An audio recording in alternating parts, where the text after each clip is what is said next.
Mauro, mete aí o genérico, faz favor.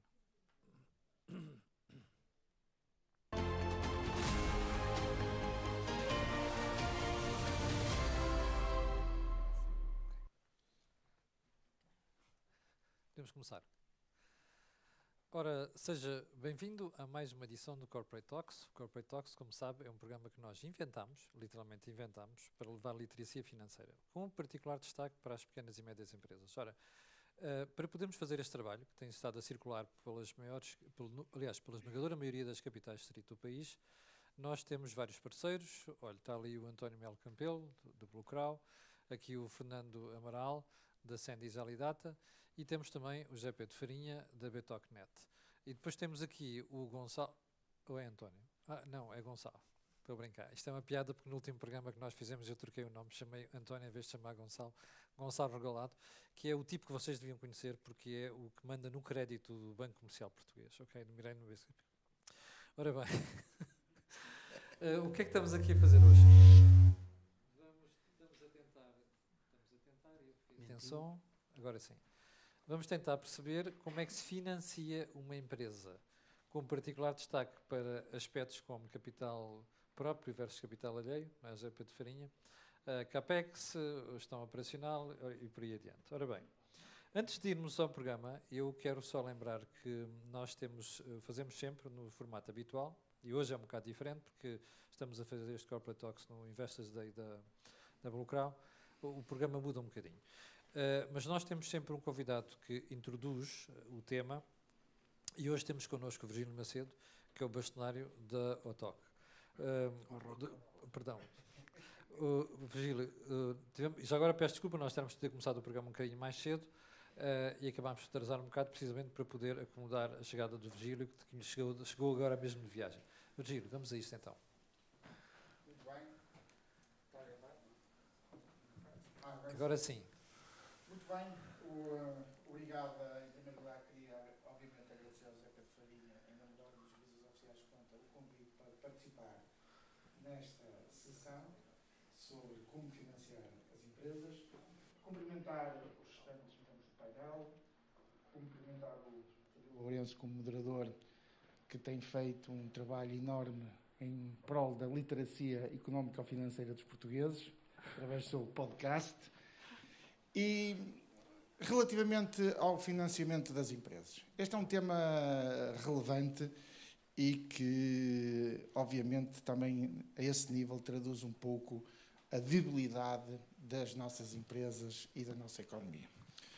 Como sabemos, cerca de 70% do crédito, ou seja, do crédito que as empresas obtêm, é através de um sistema tradicional que é o crédito bancário. E se formos a números em termos de percentagem das empresas, ainda é maior. Ou seja, a percentagem de empresas que utiliza simplesmente métodos de financiamento tradicionais, e estou a falar do crédito bancário, do leasing, de facto, ou o genérico, a percentagem é avassaladora. E qual é a razão para isso? Na minha ótica, a razão tem a ver com a dimensão das empresas. Nós, em Portugal, temos um problema de dimensão de empresas. Nós precisávamos mais auto-Europas, precisávamos mais médias empresas com maior robustez em termos de volume de negócio, em termos de rentabilidade, porque, efetivamente, a dimensão média das nossas empresas é muito ao nível da microempresa.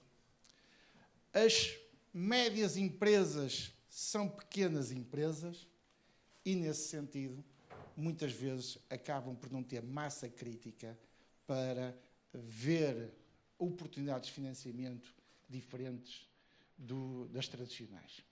Se aí adicionarmos a estrutura societária das empresas, maioritariamente, Cris, familiar, em que a própria empresa, e sobretudo no Norte, essa vertente ainda é mais visível, a empresa é o prolongamento da vida pessoal do empresário. Ou seja, não há uma distinção entre o que é a empresa e o que é a vida pessoal da empresa.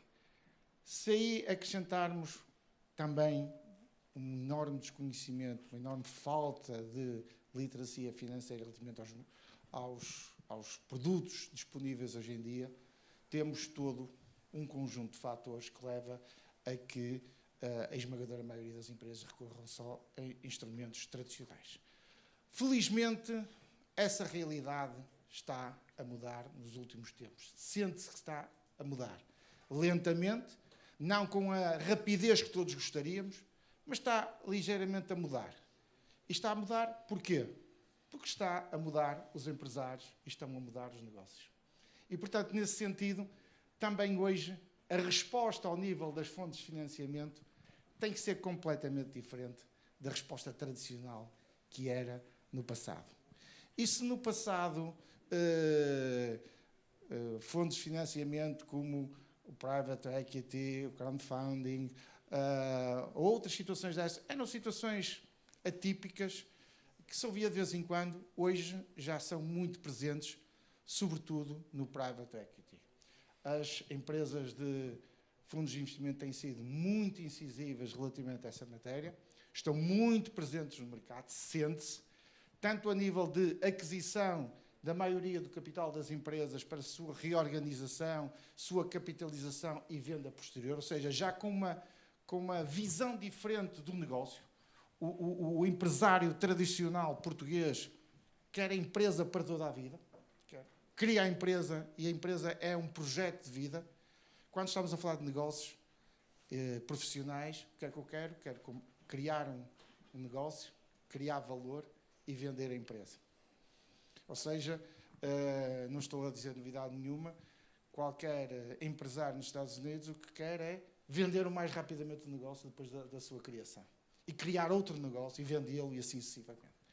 Portanto, isto também está a mudar, e felizmente está a mudar, já numa vertente mais privada, depois de se ter feito muitas asneiras ao nível do capital de risco, sobretudo com fundos públicos.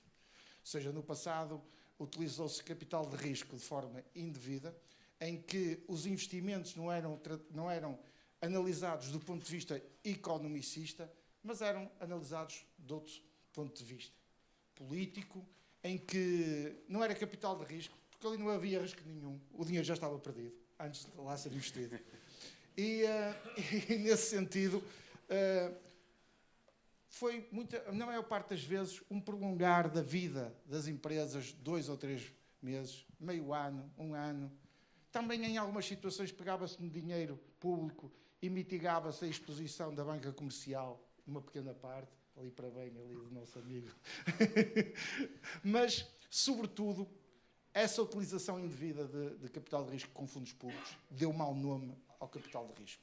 Hoje a situação está a mudar e hoje nós sentimos a presença e muitas vezes a pressão dos fundos de investimento em operações de management buyout, de reorganização, de mudança geracional nas empresas, o que é muito importante. Ou seja, quando as empresas não têm a sucessão geracional apropriada, alguém de fora vem, compra o negócio ao empresário que criou o negócio e continua a sua atividade, ou seja, as coisas estão a mudar. E penso que este é o caminho. Temos que ser, e somos sempre muito positivos. Os empresários, por uma força maior, ainda são mais positivos que a generalidade de todos nós. Têm uma força, uma resiliência superior à média de todos. E, nesse sentido, estarmos aqui a discutir como financiar as empresas, penso que não é para os atuais stockholders, é para os futuros. É um tema virado para o futuro. Ou seja, é um alerta sobre a importância de eu ter conhecimento das diversas oportunidades que eu tenho, as vantagens, as desvantagens que cada meio de financiamento tem adstrito. O modelo de financiamento através de endividamento bancário, com taxa de juros, com um prazo relativamente curto, ou seja, os investimentos pagam-se a médio prazo. E se eu for ao banco, é difícil obter financiamento a médio e longo prazo, para além das garantias que começou a exigir. Portanto, hoje a criatividade e a inovação também têm que estar presente nas fontes de financiamento dos negócios das empresas. E por isso eu queria felicitar os organizadores desta conferência, Corporate Talks, sobre este tema, porque eu tenho a certeza que quando sairmos daqui, todos nós vamos sair um pouco mais ricos e mais conhecedores relativamente a esta matéria, com as diversas visões de empresas ligadas, de empresas do setor de private equity ou do setor bancário ou outro tipo de consultadoria, porque também isso é muito importante. Hoje o empresário muitas vezes tem que se apoiar em técnicos, em aconselhamento técnico qualificado que lhe permita ter as melhores opções. E por isso quero felicitar o José Pedro Farinha, quero agradecer a todos, pedir desculpa pelo este meu pequeno atraso, mas as empresas públicas ou de capital público ainda não são totalmente fiáveis, mas vamos ter esperança que sejam mais fiáveis no futuro e que cumpram horários e, como eu disse, agradeço e certamente que serão umas horas em que todos vamos dar por bem empregos aqui numa segunda-feira. Obrigado a todos. Muito obrigado, Gil. Zé Pedro, vamos começar por ti. Porquê é que escolheram este tema? Então, antes de mais, boa tarde e obrigado por estarem connosco. E obrigado ao Virgílio, que conseguiu chegar a horas. E pela brilhante introdução que fez, que já nos poupou aqui um grande trabalho, porque escolhemos este tema porque normalmente as empresas, como no futebol, chutam com o pé que tem mais à mão. Não é? Portanto, neste caso, financiam-se com o dinheiro que tem mais à mão. E muitas vezes são cometidos erros nas fontes de financiamento, em que as empresas acabam por usar financiamento de curto prazo para financiar investimentos, acabam por, quando se veem atrapalhados, transformar esse investimento de curto prazo em investimento de longo prazo, quando na verdade o que precisam é de apoio à tesouraria, acabam por negar à partida outras fontes de financiamento por desconhecimento e acabam muitas vezes, infelizmente, por recorrer ao crédito mais fácil do mundo, não sei se sabem qual é, que é não pagar os impostos, está logo aprovado. Só que é muito caro e normalmente traz problemas a seguir. E depois a seguir não pagam fornecedores, etc. E, portanto, o que eu acho que é importante é, de facto, planeamento. E, nesse planeamento, como o Virgílio disse muito bem, ir buscar imaginação para se montar o desenho do que é necessário e, a seguir, ir ver onde é que estão os recursos do que é necessário. Temos outro problema em Portugal, que é a descapitalização das empresas. Portanto, as empresas em Portugal podem ter o capital social de €1, e esse é fácil de arranjar. O problema é a seguir para fazer o registro, que já custa muito mais que €1. Não é? É o problema de ter primeiros-ministros que não sabem nada de gestão empresarial, é esse. Podem-se rir. Pode ser o problema dos primeiros-ministros, ou pode ser o problema de, às vezes, para facilitar os processos, não se pensa nas consequências, não é? Pois, eu sinceramente não negociei que uma empresa tenha um capital de €1. Eu não negociei. Sim, acho que fazes bem, porque essa empresa dificilmente consegue dar garantias que vai conseguir cumprir, Claro. Que é outro problema que temos em Portugal, que é a falta de literacia financeira, seja por parte de todos os stakeholders, seja tu que vais comprar, quem vai trabalhar, as pessoas não pedem as demonstrações financeiras, não é? Os bancos pedem, mas depois, se não houver garantias, também não serve para nada. olha o Gonçalo a corar. É verdade. É verdade. Gonçalo, já lá vamos. O Gonçalo está em pulgas. Isto é porque nós já fizemos um programa, gente.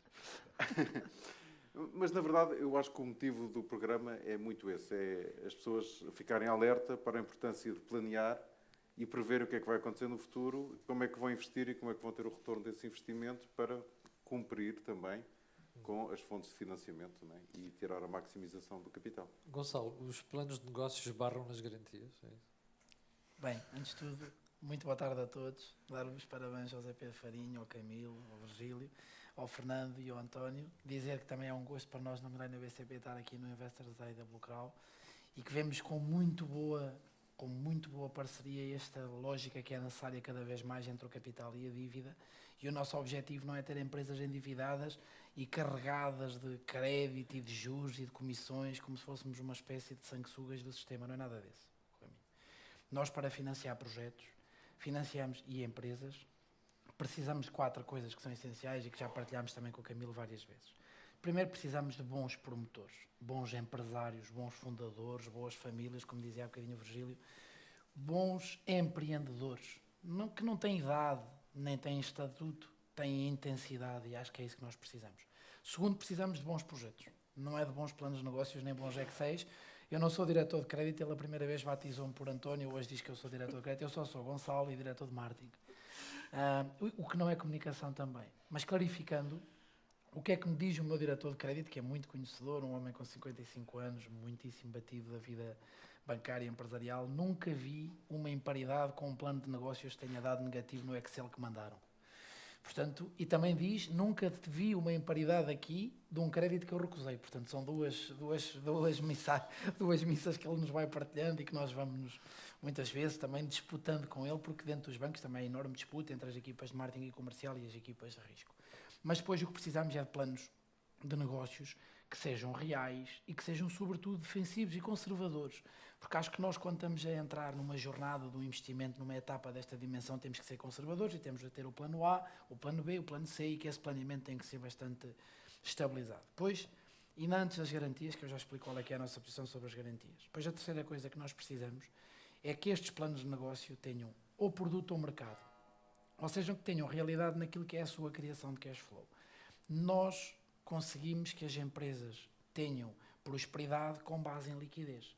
Liquidez essa que é crítica não só para o reembolso bancário, mas sobretudo para resolver outros temas que são críticos do país, como pagar aos fornecedores, pagar bem aos colaboradores, garantir uma distribuição equilibrada e equitativa de rendimento, permitir, na verdade, que haja completude entre aquilo que são as obrigações do cash outflow da empresa e os cash inflows. Portanto, é um dos nossos principais vetores. E depois temos o último vetor, que é este. O último vetor quer dizer assim: temos que conseguir encontrar soluções que permitam que as garantias sejam equilibradas para que o custo do financiamento seja ele também moderado. Ou seja, hoje não é difícil. Não estou a dizer que é para sim, para todos, mas não é difícil encontrar no sistema bancário português financiamentos a médio prazo e até a longo prazo abaixo de 2,5%. Não é difícil. Temos uma Euribor que anda na casa dos 3,5%, temos depois 2,5% de spread, mas a Euribor é o custo do mercado de acesso à liquidez, e depois teremos, hoje no mercado em Portugal, se forem ver os números do Banco de Portugal, uma empresa média tem muita facilidade em conseguir financiar-se com spreads na casa dos 2,5%. Bastante inferiores àquilo que são os spreads que nós vemos normalmente, porque o capital também é muito mais caro e é muitíssimo mais alavancado e muito diferentes daquilo que são, por exemplo, o atraso que há bocadinho o Zé dizia do atraso dos impostos, em que um dia de atraso dos impostos no IVA são 30% do imposto. Portanto, acho que nós, até chegarmos aos 30% do Estado, ainda estamos bastante longe disso e, portanto, ainda não embora para nós 30% é taxa de usura. Mas é uma ambição. Não é. Não, eu vou clarificar, não é não. Vir os olhos dele a não é não. Não, a nossa ambição no BCP é clara. Nós não queremos ganhar mais dinheiro em cada cliente. Não queremos. Nós o que queremos é ter mais clientes, mais relação, mais crédito, mais depósitos, mais meios de pagamento. Outro dia, um colega nosso disse uma coisa no BCP que eu acho que é notável, mas que é bastante clara. O produto mais rentável do banco são os depósitos. E, portanto, o que nós precisamos é de empresas bem capitalizadas, que tenham um blend de depósitos e que tenham um blend também de capital, de crédito, e que permitam, na verdade, ter estruturas equilibradas. O que é que nós vemos hoje em dia? E o Camilo também já conhece, e muitos dos nossos colegas conhecem. O que nós vemos hoje em dia é que esta sociedade empresarial, que foi descrita logo na abertura pelo Dr. Virgílio, e que explica um bocadinho como é que era a nossa economia há 20 anos, há 10 anos, é uma sociedade que se está a mudar radicalmente e que está a mudar muito depressa, em todos os setores. E isso para nós é uma grande esperança. O que nós vemos hoje, em todos os distritos, em todas as dimensões, em todos os setores, nós no outro dia até ficámos um bocadinho à conversa e em disputa entre o painel, eu dava-lhes exemplos em Beja, em Évora, em Porto Alegre, em Bragança, de empresas desta dimensão. Gonçalo, Deixa-me só fazer aqui uma ressalva. Sim. Ainda por mais é verdade, porque ele não sabia que eu conhecia uma série daquelas empresas, estava a gabá-las e eu já as conhecia. E de facto, na verdade, são grandes empresas. O que acontece é isto. O que nós vemos hoje é uma transformação geracional, com uma transformação de conhecimento, em que as novas gerações respeitam o legado da geração fundadora, que é verdade, tem menor literacia financeira quando olhamos para a literacia financeira, mas tem uma enormíssima literacia de negócio. E eu costumo dizer, desde que o negócio dê dinheiro não é problema das finanças. Quando o negócio é bom, não há problemas de finanças, porque dá para tudo. Mas esta nova geração tem uma literacia financeira muito sofisticada. E, portanto, hoje já é muito comum, eu ainda vinha hoje a falar agora para aqui com um empresário dos Açores que me dizia, não, nós vamos usar uma linha do capitalizado dos Açores com fundos do BEI com uma garantia cruzada do FEI. Eu disse, ok, tudo bem, vamos trabalhar nessa dimensão. Projeto de 25 milhões de euros, nos Açores. O que quer dizer é só isto. Nós temos empresários de enorme qualidade. Temos uma transição geracional, felizmente, de enorme qualidade, que está nas empresas, que está a herdar o conhecimento dos pais, dos avós, dos tios fundadores e que está a criar condições para que, na verdade, nós deixemos de ser dominantes na lógica do financiamento, o que para nós também não é positivo. Porque não é, e o António está aqui e conhece essa dimensão também, não é caso virgem muitas vezes nós dizermos aos empresários que uma autonomia financeira de 10% não dá. Vai ter que encontrar um parceiro de capital que meta outros 10% e que nós vamos entrar com 60% ou 70% e vamos aqui encontrar modelos equilibrados, com garantias equilibradas. Dir-nos, João, para ir à pergunta do Camilo, é crítico ter garantias? E nós respondemos não. Porquê? Porque as garantias todas, se o Estado me desse garantias de 100% para projetos de más empresas, com maus promotores e com maus negócios, eu garanto-vos que não financiava nada na mesma. Nós temos as garantias para permitir baixar o custo de financiamento das empresas e permitir-lhes ter acesso com mais qualidade à disponibilidade de financiamento. E perguntam-nos, e quais são as garantias que nós queremos? E nós já dizemos no BCP, nós gostamos mais da Champions do que aqui do Campeonato Nacional. Porquê? Porque quando nós temos garantias do Banco Europeu de Investimento, com que almocei hoje, ou quando temos garantias do Fundo Europeu de Investimento, que vamos receber agora ao Presidente no Millennium Talks do BCP, agora no final do mês, quando nós temos garantias destas Champions da Europa, nós temos pricing muito mais competitivo, temos delegação e confiança, somos nós que fazemos. Quando temos garantias, que são muitas vezes cruzadas com o Banco Português de Fomento, ou com a Norgarante, ou com a Garabal, ou com a Agrogarante, ou com a Lisgarante, nós, entre portugueses, temos mais dificuldade em entendermos. Porque toda a gente tem uma opinião da empresa, porque viu, porque disse, porque fez, mas somos nós que pomos lá o dinheiro. Portanto, o nosso desafio, e é esse o grande desafio que nós queremos, é ampliar a base de clientes. O Millennium BCP tem hoje 200 mil clientes. A nossa ambição é crescer nesta base para mais 50 mil clientes. E destes 200 mil clientes, que também é sempre um daqueles sofismas que vamos ouvindo, que é os empresários estão todos endividados, também não é verdade. Destes 200 mil clientes, só há 60 mil que têm crédito. Os outros 140 mil têm depósitos e ligam para o banco e querem taxa sobre os depósitos. E disputam a taxa sobre os depósitos. Portanto, a economia portuguesa é uma economia equilibrada. Eu costumo usar o balanço do BCP como um bom espelho da economia real. Nós temos cerca de 19 mil milhões de euros de crédito empresarial no BCP e temos uma cota de mercado um pouco acima de 18%. Gostávamos de ter 22, ou 23, ou 25, sem aquisições. É a nossa ambição. O que é que acontece? Os depósitos são 17 mil milhões. Eu digo muitas vezes ao meu CFO, nós temos quase um franchise. Os empresários têm 17 mil milhões de depósitos, nós temos 19 mil milhões de crédito. Portanto, a diferença que está aqui são 2 mil milhões de euros. Portanto, os empresários e as empresas estão capitalizadas, as boas, têm projetos de investimento muito interessantes, têm, na verdade, capacidade de transição não só sustentável, como ambiental, como financeira, como geracional. E nós temos projetos em Portugal que nos enchem de orgulho fazer. Muitas vezes nós na banca temos um problema, e esse é o desafio que eu deixei ao Camilo e ao Zé Pedro, porque acho que o temos que fazer, que é, muitas vezes nós agarrados ao sigilo bancário, não podemos dizer onde é que pomos o dinheiro, faz parte das regras. Mas podemos dizer aos empresários e dar-lhes esse espaço e essa visibilidade, falem vocês. Falem vocês dos projetos de sucesso que têm, em todos os setores. Eu faço-vos esta pergunta e vejo a nossa economia macro, ok? Vocês acham que há problemas hoje no turismo em Portugal? Vocês acham que há problemas hoje na promoção imobiliária e na construção em Portugal? Vocês acham que há problemas hoje na agricultura sofisticada e na agroindústria? Vocês acham que há problemas hoje na indústria exportadora? Mesmo aquela que está a sofrer um bocadinho mais agora, como no calçado ou no têxtil, acham que essas empresas vão cair? Vocês acham que há problemas hoje na indústria automóvel em Portugal?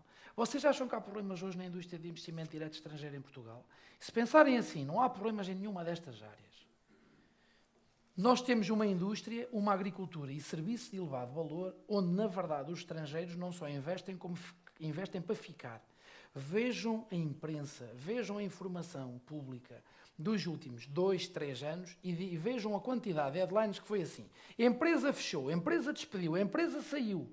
Contem o número de casos e eu garanto-vos que arranjo 10 vezes mais de empresas que investem, que chegam para investir em todas as regiões. E nós no BCP temos essa vantagem, que é, como temos uma rede capilar distribuída com mais de 500 profissionais exemplares, gestores, diretores comerciais, pelo país inteiro, percebemos a dinâmica de cada região. E garanto-vos, o país, a última vez disse isto, e hoje ainda é mais perene. Hoje vimos um indicador que nos assustou um bocadinho, que as exportações estão a cair 4%. Mas estão a cair 4% de 53% do PIB. Portanto, temos um pequeno ajustamento. Mas o que nós sentimos é isto. Em todos os distritos, em todas as regiões, em quase todos os setores, nós vemos uma economia a crescer. E a economia só não cresce mais porque falta a grande variável que faz mexer o ponteiro da economia portuguesa, que é o investimento. E porquê que o investimento não avança, não acelera e não se faz de uma forma muito mais proeminente? Porque muitas vezes o Estado, com o licenciamento, com a burocracia e com os atrasos das aprovações, com os atrasos daquilo que são as configurações, seja do Portugal 2030, o Portugal 2020, o PRR, agora também o PEPAC na agricultura, nós temos gente do lado do Estado que inventa muito e confunde os empresários. Portanto, o que nós precisamos em Portugal é que quem está no Estado simplifique, garantindo capacidade de acompanhamento e de ativação, mas cumpra o que diz. Paga tempo e horas e aprova os projetos. Porque os empresários vão investir, não tenham dúvidas. E nós sabemos porque eles, quando vão investir, primeiro ligam para o banco a perguntar como é que é. E nós dizemos-lhes, é assim desta maneira. E a última mensagem neste primeiro painel, eu, na primeira volta, ia dizer ao Camilo isto, que ainda agora no BCP fizemos isto, eu vou dizer de forma aberta em público sobre isso. Nós vamos ter uma linha, em maio, do Banco Português de Fomento, que nós esperamos transformar um tormento no fomento, e em investimento, em desenvolvimento e em crescimento, é o nosso objetivo, e isto que estou a dizer já disse às duas presidentes do Banco de Fomento, e nós, no BCP, tomámos uma decisão. E a nossa decisão foi simples. As equipas de crédito e de risco confiaram nas equipas comerciais do banco e colocaram 58 mil empresas com nome, morada e montante de financiamento na mão dos diretores comerciais e dos gestores. Como fizemos nas linhas Covid, fez agora 4 anos, em abril de 2000, está agora a fazer 4 anos, em abril de 2020. O que acontece hoje é que nós colocamos na mão dos nossos diretores comerciais e dos nossos gestores, decisão deles, com preço atribuído à equipa comercial e com risco atribuído à equipa comercial, quase 10 mil milhões de euros de crédito. Portanto, dava para duplicar o balanço de crédito do BCP. Aquilo que nós estamos a fazer é dizer aos empresários, não precisam de nos ligar. Nós vamos ligar-vos, vamos visitar-vos e vamos-vos apresentar a melhor proposta que temos para que nos confiem o vosso investimento com o financiamento. E se for necessário, fundos private equity também são bem-vindos. E esta é a forma como nós olhamos para a economia portuguesa. Não é esperar que o empresário fale com o gestor de cliente, que o gestor de cliente fale com o diretor de risco, que o diretor de risco fale com o diretor de crédito, que o diretor de crédito diga que sim, mas com estas garantias e com aquelas hipotecas, e que um aval não sei de quem, e que depois deixa novamente a decisão até chegar ao empresário e não seja nada do que o empresário queria. Não, não. O que nós estamos a dizer é, nós financiamos nestas condições e é o vosso gestor de cliente, que é o embaixador do Millennium BCP na vossa empresa, que tem que olhar pelo cuidado do financiamento da vossa empresa e pelo cuidado do financiamento da carteira de crédito do banco e dizer assim, está aqui. E está aqui quanto? Está aqui para as micros e pequenas empresas 500 mil euros, está para as médias empresas 2 milhões e meio e está para as grandes empresas 7 milhões e meio. E dirão, mas pode não chegar. Se não chegar, digam-nos o que precisam e nós faremos a aprovação de risco necessária. Isto é que é um sinal de confiança, que é o banco que não espera, o banco que está na linha da frente a fazer as propostas diretamente aos empresários. 58 mil empresas. Praticamente 30% da nossa base de clientes. Portanto, tantos como aqueles que têm crédito lá em casa. Portanto, se nós queremos duplicar o número de clientes que têm crédito e se queremos duplicar, ou crescer quase 50% a nossa base de crédito, acho que estamos falados sobre o nosso apetite de risco. Nós hoje não temos quase nenhum setores, aliás, é a política pública e posso dizê-lo, nós hoje só não podemos e não devemos financiar, por aquilo que é o nosso regulamento e por decisões do Banco Central Europeu, 4 tipos de atividades. Todas as outras estamos aptos para financiar. Não financiamos religiões e igrejas, não financiamos futebol e clubes de futebol, de desporto, não financiamos partidos políticos e não financiamos as instituições de solidariedade social que tenham ligação com igrejas diretamente ou com atividades religiosas. Pronto, depois temos algumas coisas que também não financiamos, que vocês compreendem, não financiamos armas, nem pornografia, nem aquilo que nós chamamos black industry, não financiamos. Tudo o resto, mesmo agora a parte das armas com a questão da guerra, um dia destes vamos ter que rever o assunto, mas não financiamos, hoje não financiamos. Tudo o resto nós financiamos. E nós procuramos boas empresas. Portanto, se têm boas empresas, se têm bons promotores, se têm bons projetos, o que eu peço é falem connosco, que nós temos muito gosto em visitar-vos, mandar os nossos diretores, os nossos gestores comerciais, que são os nossos embaixadores, às vossas empresas, muitas vezes levar um parceiro de capital, se assim quiserem, também para essa dimensão, e fazer o financiamento que é preciso na economia portuguesa. Já perceberam porque é que eu falei de crédito, não é marketing? Está aqui a resposta. Não é? Exato. Fernando, tu estás no grupo das empresas que depõem os depósitos ou que precisam dos recursos do banco? Eu tenho um empréstimo, que é o da casa, que dura há 30 anos. Eu também. E é do BCP. É o único empréstimo que eu tenho. Boas Aliás, eu aprendi uma coisa de pequenino com o meu pai. Ele há bocadinho explicou melhor que o meu pai estava errado. Que o meu pai dizia que os bancos dão um chouriço a quem lhes dá um porco. O que é que disseste? Isso é no Alentejo. Eu dou-te não vais dizer, eu dou-te um presunto se me des um porco. É o que se diz no Alentejo. Portanto, é a ideia que eu tenho. Eu percebo o que aqui foi dito. Não tenho uma visão exatamente igual, até porque estamos a falar de 58 mil empresas. O tecido empresarial português anda à volta das 400 mil, ou 380 e pronto. E é preciso falar uma coisa que o Virgílio há bocadinho falou, que é, eu nunca sei o número certo, se é 3,4, se é 4,3, que é o número médio de empregados de uma empresa em Portugal. Portanto, uma empresa que tenha 10 empregados tem só 2 vezes, quase 3 vezes a média nacional. E é desta realidade que a gente está a falar, porque a gente está aqui a falar de uma liga que não é as empresas em Portugal. 98% das empresas em Portugal não são estas Dessas empresas. 400 mil que tu falavas, só 22 mil é que exportam, por exemplo. Sim. Por exemplo. E essas vivem numa realidade completamente diferente, porque essas o banco não lhe vai telefonar de certeza absoluta para lhe dar crédito. Portanto, vão telefonar para aquelas 58. Para estas não vão telefonar de certeza absoluta. Nós temos um sistema, antes de falar de financiamento, que ainda há pouco tempo, quem era sócio-gerente não tinha acesso à segurança social, Nem a subsídio de desemprego. a subsídios de emprego. E, portanto, isto é a nossa realidade. Portanto, é uma realidade muito diferente daquela que muitas vezes queremos passar. Toda a gente tem a ideia que o empresário é um tipo rico. Há muita gente que tem um cabeleireiro, que tem um restaurantezinho. Não vejo milionários, um tipo que tem um restaurante não é milionário de certeza absoluta. E há bocadinho falámos do Covid, não estamos a falar de milionários de certeza absoluta que passaram por dificuldades. E projetos de 25 milhões, não há muitas empresas nos Açores. Este é o maior. Pronto. E se calhar nos Açores, não sei qual é a ilha, Santa Maria, que Não é o Porto. um colega meu, que é o Miguel Baixo, tem 2 mil habitantes, uma coisa assim. Portanto, nós vivemos Sardã, Sarnás no Jardim, mas o Conselho de Sardã, em 1930, eu li qualquer coisa que tinha 34 mil pessoas. Hoje tem 15 mil.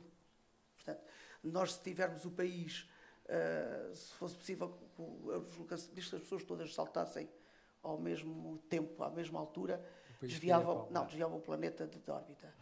Portanto, se isso também fosse verdade para as pessoas saltarem todas em Portugal, nós tornávamos Portugal num país inclinado para o litoral.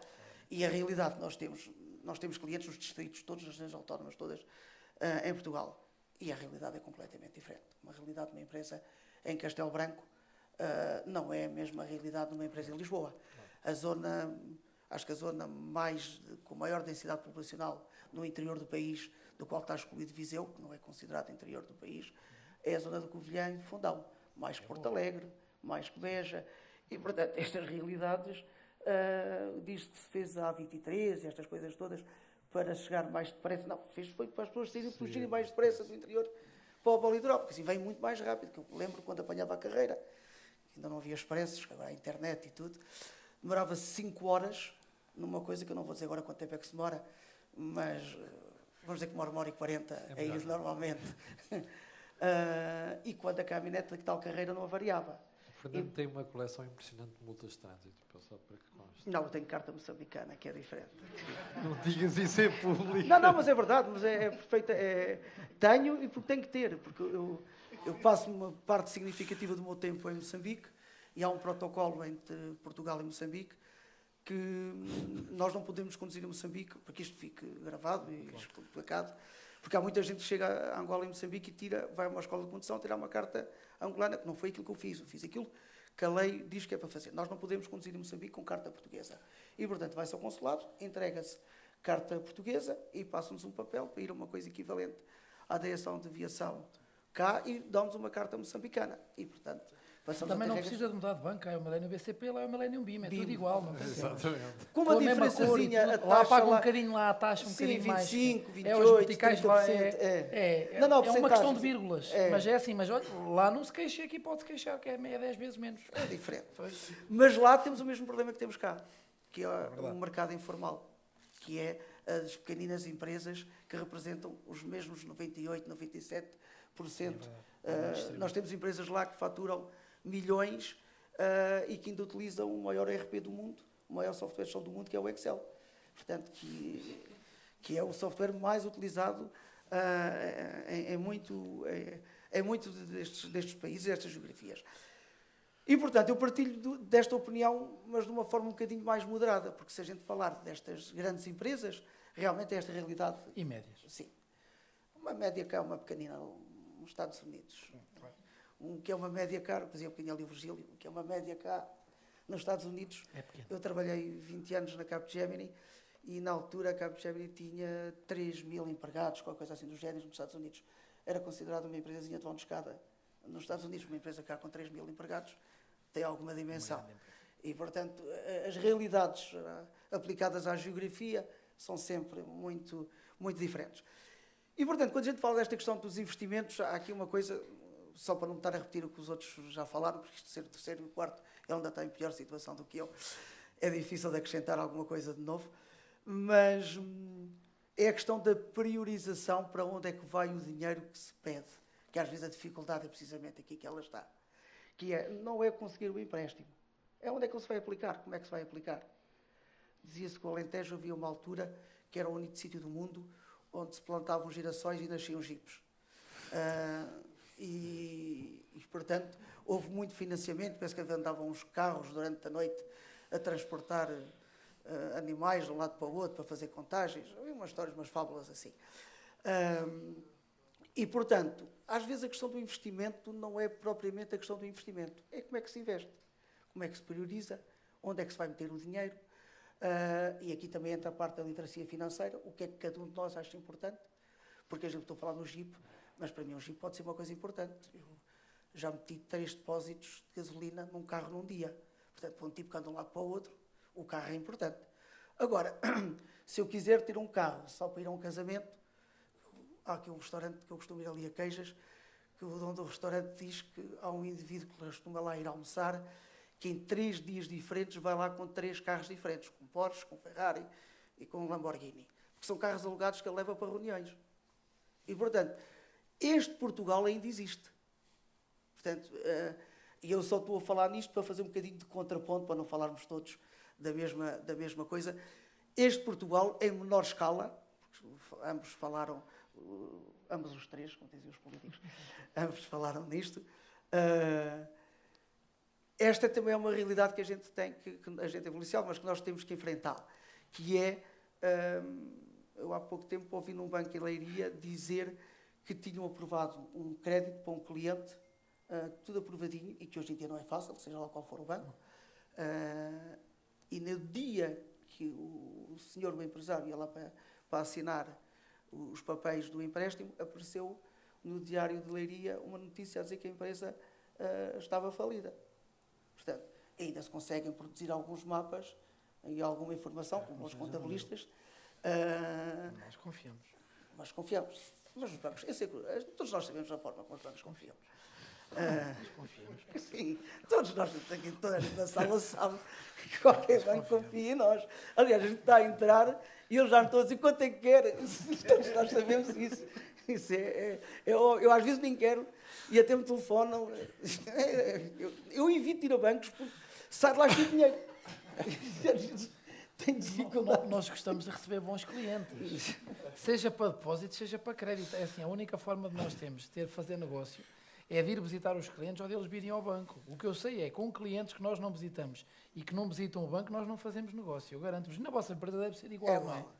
Este é como a Totoluta, aumenta a probabilidade de ganhar quando se joga. Deixa passar ali. Nós adoramos ter os empresários dentro dos bancos e de termos nós dentro das empresas. Adoramos, porque é a forma de termos uma relação mais próxima. Não, mas deixa-me só concluir, só para dizer aqui uma coisa.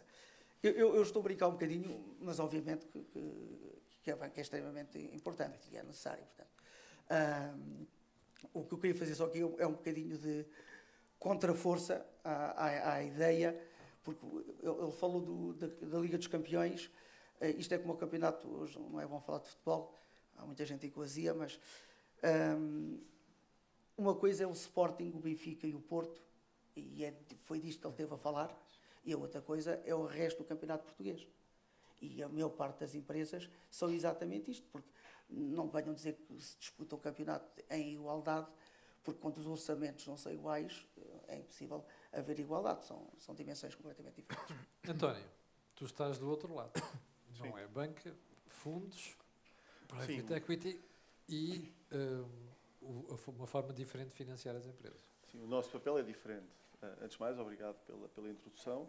Acho que foi bastante direta e clara e foi direto ao ponto principal, que é a falta de capitalização que as sociedades têm. É verdade a realidade que o Gonçalo conhece no BCP. Obviamente, os seus embaixadores só lhe levam a visitar casas cheias e boas, porque obviamente são aquilo que há de bom a mostrar no território. Nós também vemos gente excepcional em casas mais humildes, mas vemos acima de tudo uma grande disparidade de capacidade de investimento. Nós, na área de capital de risco, quer seja private equity, quer seja venture capital, sofremos uma grande alienação por parte de muitas empresas. Olham para nós não tanto como uma capacidade de apoio, mas mais como um sócio a evitar, acima de tudo, porque obviamente fazemos perguntas, queremos saber a realidade, queremos estudar a realidade das empresas e depois não percebem uma coisa que é essencial e que o Virgílio disse à cabeça, que é, quer dizer, nós estamos lá por um período de tempo curto, claro, quer dizer, o fundo tem datas claras de investimento. Aliás, faz parte da legislação no capital de risco haver um plano de saída, quando há uma entrada, haver um plano de saída, porque, obviamente, existe o objetivo de vender, após uma valorização, aquela participação, mas não há ainda uma estrutura psicológica de sócio. Não há ainda uma estrutura psicológica de ter um parceiro que traz capital e que pode trazer outras coisas. Quer dizer, na nossa experiência, bem sei que a experiência de VC e a experiência de private equity são muito diferentes. A experiência de VC é uma experiência de apoio ao desenvolvimento. Nós costumamos dizer, com alguma gozo, que escreveram mais romances em folhas de Excel do que em folhas de Word.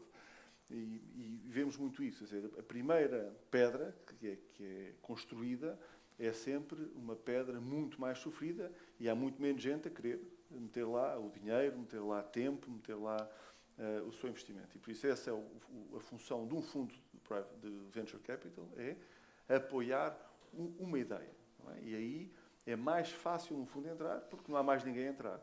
Há os 3 Fs, não é? Os Friends, Fools and Family, é quem geralmente apoia num pré-investimento e depois, quando é a altura de fazer o investimento à séria, não há ninguém. E nessa altura, os fundos de capital de risco são tendencialmente mais aceitos. Embora não hajam muitos no mercado português, é a forma ou a altura certa de entrar e impor condições de transparência, condições de governance, condições de funcionamento. No private equity é um bocadinho diferente. O private equity, que devia funcionar em parceria com a banca, assim como o mercado global, quer dizer, a listagem das empresas na Bolsa, criar formas de alavancar de forma de capital as sociedades em Portugal, não há quase essa capacidade. Há muito poucas empresas que estão abertas realmente a ter um parceiro de capital. Quando existem, são geralmente para tomar conta dos seus concorrentes diretos ou para fazer algumas posições de exit de familiares, mas sempre depois numa relação quase de nós e eles. Quer dizer, não há uma relação do capital, do acionista como um todo, mas uma relação agressiva. E o que falta, na nossa opinião, e também a importância de encontros como este, em que reeditamos este encontro entre nós com o Gonçalo, do BCP, é dar a entender e dar a conhecer que existe uma capacidade de funcionar as duas vertentes em conjunto. Aliás, é ideal que isso aconteça, porque se uma empresa não tem capacidade de ter ou o business plan ideal, ou os sócios ideais, ou as garantias individuais, os 4 vetores que o Gonçalo referiu há pouco, a entrada de um novo acionista cria liquidez que vai permitir garantir ao banco, nem que seja o serviço da dívida, por exemplo, nem que seja a estruturação do capital de forma mais eficiente para que a produtividade se justifique. Nós, em Portugal, temos os nossos capitalistas do pós-25 de Abril, dos anos 80, final dos anos 70, dos anos 80, foram capitalistas alavancados. Os bancos não financiavam quase ninguém, os bancos vinham de uma época pré-privatização, não havia banca, havia a banca do Estado e não havia mais nada. Quando começavam a ver os bancos mais comerciais abertos, digamos assim, à sociedade, passou a haver muita alavancagem para alguns negócios que foram surgindo e temos hoje em dia os grupos grandes financeiros que temos, antigos, são quase todos desta época. São grupos altamente alavancados, estruturas altamente alavancadas, estruturas com margens muito pequenas, que obviamente ressentem-se à menor variação de taxa de juros que existe no mercado. Os novos promotores, os novos gestores, como o Gonçalo disse bem, são totalmente diferentes. Quer dizer, se olharmos para o mercado americano, onde uma empresa da categoria das nossas médias e grandes empresas paga taxas de juros de spreads de 3%, 4% e 5% e paga-as lindamente, paga-as porquê? Porque tem rentabilidade para isso, tem produtividade para isso. Nós aqui, muitas vezes, choramos com spreads de 1% e vamos logo fechar as empresas. Há ainda essa falta de hábito de perceber o papel real que tanto nós, que somos prestadores ou emprestadores de capital, e o banco faz. Muitos negócios deveriam estar só baseados naquilo que é o mercado bancário, digamos assim, e outros deviam estar só focados na área do capital de risco. E essa discrepância, e se calhar às vezes até por falta de entendimento entre os vários players, e de cultura. Mas eu acho que muitas vezes até os players de capital, de risco, chamemos assim, e os players de capital bancário olham-se com desconfiança, assim como olham com desconfiança para a abertura ao mercado de capitais. Deveria ser mais promovida essa integração e devia ser mais desenvolvida até, acho que... Deixa-me só complementar aqui com um ponto. Nós, no sistema bancário, muitas vezes olhamos para as empresas de capital de risco e até criámos fundos de capital de risco para nos ajudar em momentos críticos. E agora, trazendo para a realidade aquilo que é um bocadinho o desafio. Nós tivemos uma década terrível. Não se pode olhar para a banca em 2023 ou 2024, que esperamos que sejam 2 anos muito positivos, e dizer isto agora vai ser assim para sempre. Nós, no Millennium BCP, fomos apoiados com 3 mil milhões de euros de fundos públicos, onde pagámos 8,5% de taxa de juro, 8,5% de taxa de juro, com apoio direto, pagámos ao Ministério das Finanças, portanto, durante quase 5 anos pagámos mais de 1.000 milhões de euros de juros e comissões. Portanto, esses 3 mil milhões com que fomos apoiados, pagámos ao Estado 4 mil milhões de euros, e aquilo que ficou claro para nós é que essa ajuda que nós tivemos tem que ser compensada.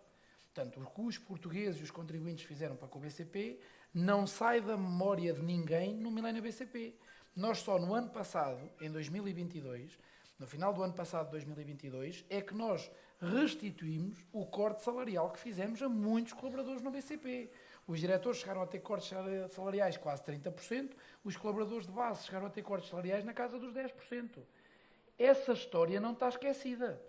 Portanto, e o que é que nós fizemos? Nessa altura, nós e outros bancos, com a Caixa, o Santander, o Novo Banco, por exemplo, criámos com fundos e instituições para fazer fundos de recuperação, a que nós chamamos os FREs, portanto, fundos de recuperação de empresas, em que, na verdade, colocámos fora do nosso balanço ativos que eram considerados não performantes e colocavam a sobrevivência dos bancos em risco. Mas de quais? De todos, para ser claro, de todos, exceto na altura do Banco Espírito Santo, que não pediu essa ajuda, e depois veio-se a perceber mais tempos depois porque é que não pediu essa ajuda, porque nós, quando tivemos que pedir essa ajuda, tivemos que abrir os livros. Nós estamos num grêmio literário, acho que explica bem qual é que é a densidade dos livros que aqui temos. Nós tivemos que abrir os livros todos. Ninguém se esquece desses tempos no BCP. E nessa altura de tempestade, nós tivemos de mão estendida, não só para os portugueses e para o Ministério das Finanças, que nos emprestou com esta taxa de juro, que não negociamos, ok?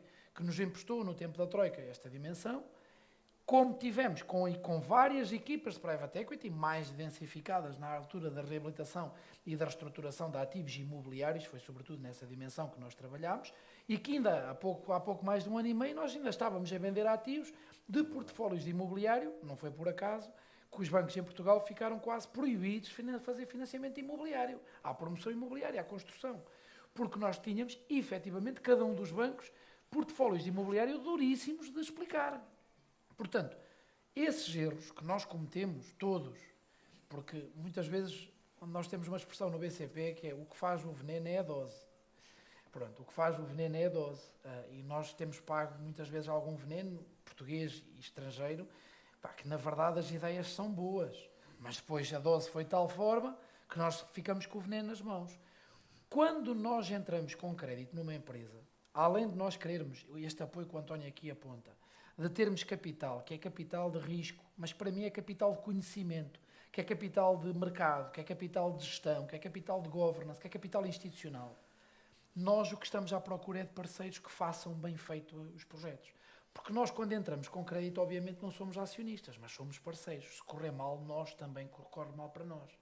Quando é que é bom para todos? É bom para todos quando as empresas, os promotores, os empresários têm sucesso naquilo que são as suas promoções, os seus projetos e as suas ideias, e que nos conseguem não só pagar a nós, como pagar ao capital, que lhes foi capital contingente, que entrou na empresa para apoiar essa alavancagem, como, sobretudo, os empresários conseguem ficar ricos, seja a vender na oposição. Eu, na última vez que estivemos juntos, disse-lhes uma dúzia de exemplos que nós sabíamos e que estávamos a falar em privado, de empresas onde nós colocamos também crédito e que os empresários saíram com múltiplos 6, 7, 8, 10 vezes, alguns 30 vezes, e há casos.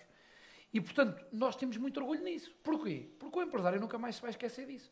E na próxima vez que vier negociar connosco, não vai estar a discutir 0,5 pontos percentuais.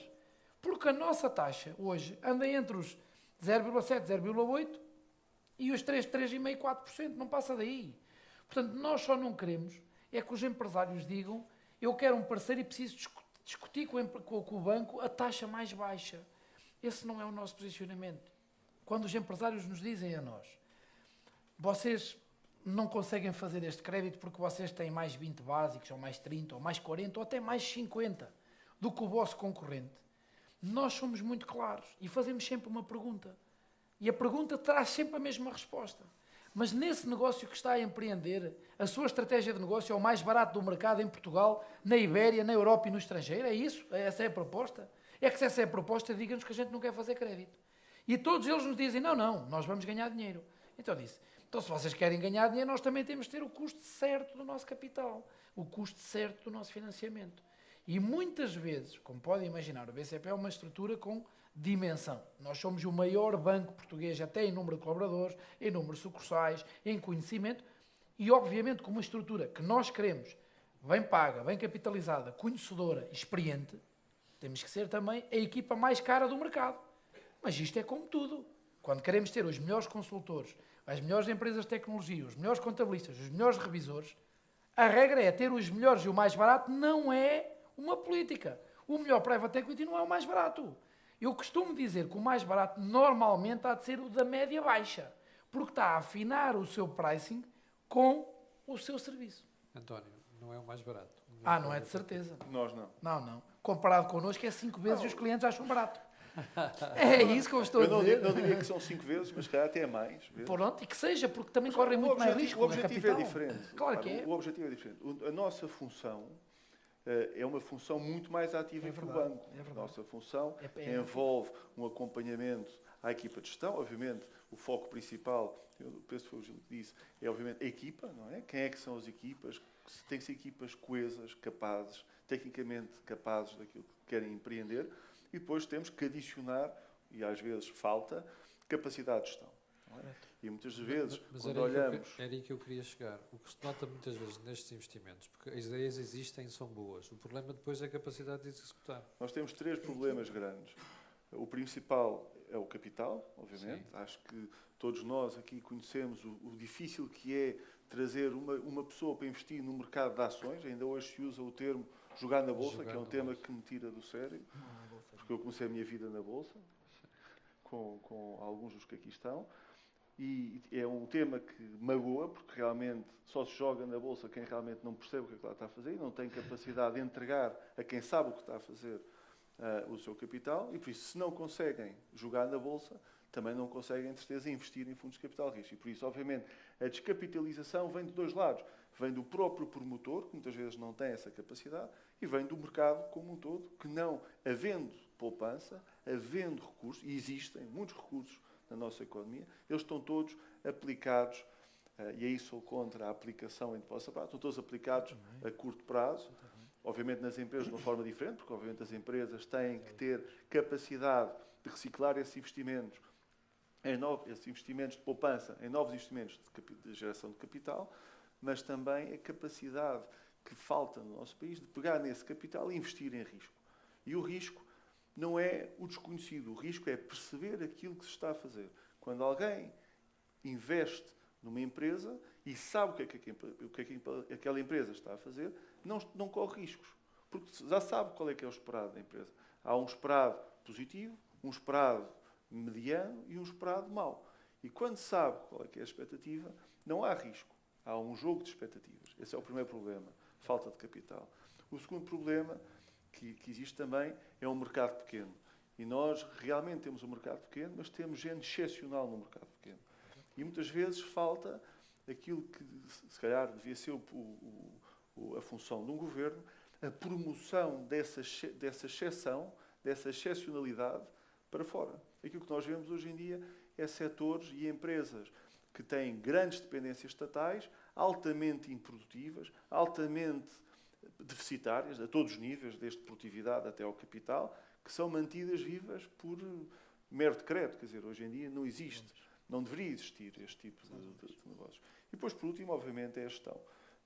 E uma empresa, por muito capitalizada que seja, tem que ter capacidade de pagar bem às suas equipas de gestão. E, infelizmente, uma empresa pequena, que mesmo que levante uma ronda de capital elevada, e se quisermos crescer para outros mercados, e nós temos várias nos fundos de capital de risco que gerimos, em que estamos já em angariação de capital para levar estas empresas para outros mercados internacionais, o que é que acontece? Obviamente, ir buscar bons gestores, temos que lhes pagar bem. E pagar bem é pagar mais do que, se calhar, o BCP paga ao CEO que tem neste momento. Se queremos ir para mercados grandes, temos que ser competitivos em mercados grandes. E esse custo é um custo que nós ainda não estamos preparados para pagar. Porque no dia em que tivermos de ir a uma empresa, uma startup, você agora tem que levantar 10 milhões de euros para gastar 3 nos próximos 5 anos num CEO novo, eles põem a mão na cabeça, porque muitos dos nossos promotores, ter 500 mil euros na conta já é uma fortuna colossal.